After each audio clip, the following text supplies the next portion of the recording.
Hello நண்பர்களே, நீங்கள் பார்த்துருக்கிறது தான் யூனிவர்ஸ் ஆஃப் சூர்யா. அந்த வீடியோவில் நம்ம என்ன பார்க்க போகிறோம்னா, நம்ம சூர்யானோட சூர்யா 47ல் வந்து ஒரு சில அப்டேட்ஸ் கிடச்சிருக்கு. ஸோ அதை பற்றி தான் டீட்டெயிலாக பேச போகிறோம். அதுக்கு முன்னாடி நீங்கள் நம்ம சேனல் புதுசாக இருந்தால் சப்ஸ்கிரைப் பண்ணிக்கோங்க. வாட்ஸ்அப் குரூப்பில் ஜாயின் பண்ணாமல் தான் ஜாயின் பண்ணிக்கோங்க. லிங்க் டிஸ்கிரிப்ஷனில் இருக்குது. இப்போ வாங்க வீடியோக்குள்ளே போயிடலாம். அதுக்கு முன்னாடி ஏன்டா 4 நாளாக வீடியோ போடலன்னு கேட்டிங்கன்னா, உடம்பு கொஞ்சம் சரியில்லை நண்பர்களே, அதனால தான் வீடியோ போட முடியல. இனிமேல் கிடைக்கிற அப்டேட்ஸ் எல்லாமே உடனுக்குடனே வீடியோவாக வந்துடும். இப்போ வாங்க வீடியோக்குள்ளே போயிடலாம். நம்ம சூர்யா 47ஓட டேரக்டரான ஜித்து மாதவன் முந்தானேத்து ஏர்போர்ட்டில் கேட்டதுக்கு என்ன கேட்டிருக்காங்கன்னா, இந்த படம் முற்றிலும் ஒரு மலையாள படமா அப்படின்னு கேட்டிருக்காங்க. அதுக்கு அவர் சொல்லியிருக்காரு, இல்லை இது ஃபுல்லாக ஒரு தமிழ் படம் அப்படிங்கிற மாதிரி சொல்லியிருக்காரு. அதுவும் இல்லாமல் இந்த படத்தில் வந்து டுவைனி தாம்சன்ங்கிற ஒரு மலையாளம் ஆர்டிஸ்ட்டும் நடிக்கிறாராமா.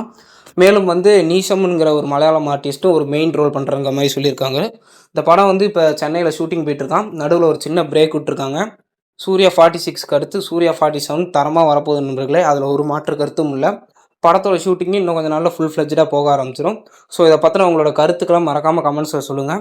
இந்த வீடியோ பிடிச்சிருந்தா லைக் பண்ணுங்கள். மீண்டும் ஒரு அருமையான வீடியோவில் சந்திப்போம். தேங்க்ஸ் ஃபார் வாட்சிங் நண்பர்களே.